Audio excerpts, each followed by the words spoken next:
Alrighty, I heard you guys. You're telling me to invest in a VPN so I can get access to Hulu outside of the USA, blah blah blah. But then a fan sent me a link where I can watch all the episodes for free because screw Hulu. But remember, we should support our local film and television industries, but they make it so darn difficult. So I've watched all 13 new episodes of the Animaniacs reboot, and as I said in my previous Animaniacs video, this is a reboot that we actually want. And as expected, this show completely demolishes the third wall and is filled with irreverent meta humor that it had in the 90s. Though I do feel some of the hyperactive grandeur of the original has been lost here due to many characters from the original series missing, other than Pinky and the Brain. I do think that it has done enough to reinvent itself without seeming completely alien to the original though. It knows its audience, but also manages, in my opinion, to appeal to a new, younger audience too. This is a show that has a mile-a-minute reference joke style humor that heavily relies on parodies and of course political gags that would go over the heads of kids and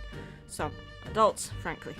A sketch show like this is meant to do that. It's the literal reason for its existence. Though I'm not sure if the reboot will feel as timeless as the original does after a decade or two. But the fact that it's not so much a sketch show now, as it focuses on the Warner siblings and Pinky and the Brain instead of an ensemble cast of characters, may hurt it a little. And I have to admit, I really miss Slappy the Squirrel in particular. That squirrel is my spirit animal.